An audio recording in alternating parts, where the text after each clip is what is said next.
We're taught a lot about proper social behavior growing up, from not chewing with our mouths open to excusing ourselves after a productive burp. But, honestly, nothing is as important as knowing to call shotgun when you're about to enter a motor vehicle. If you enjoyed this fun fact, don't forget to like and subscribe for more surprising stories just like this. I call shotgun is, at least in the United States, the widely understood declaration that the speaker has claims on shotgun, or the front passenger seat. For a trip with multiple passengers, calling shotgun affirms one's place in the most desirable spot in the car, with more legroom and a better view than the passengers stuffed into the back seat.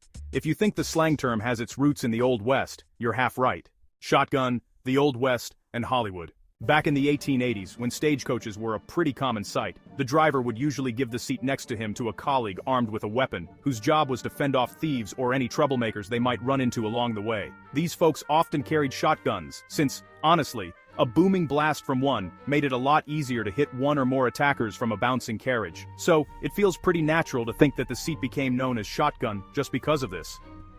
And, well, it did. But not during the Old West days.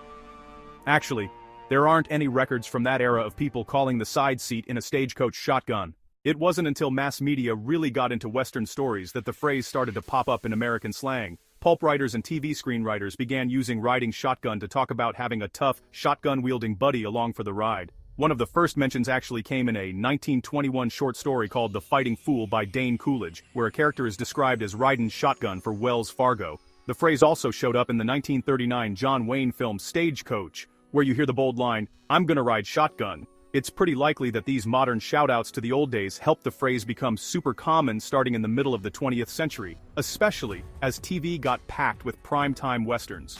Oh, and in 1954, Andre de Toth even made a movie called Riding Shotgun starring Randolph Scott. So, let's talk about the rules of shotgun.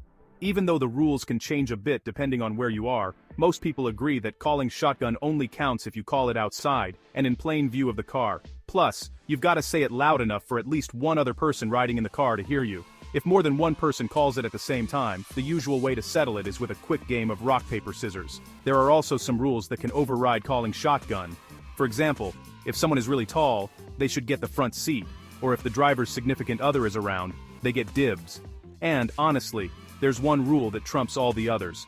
If there's a mom present, all other calls are canceled. Moms always ride shotgun.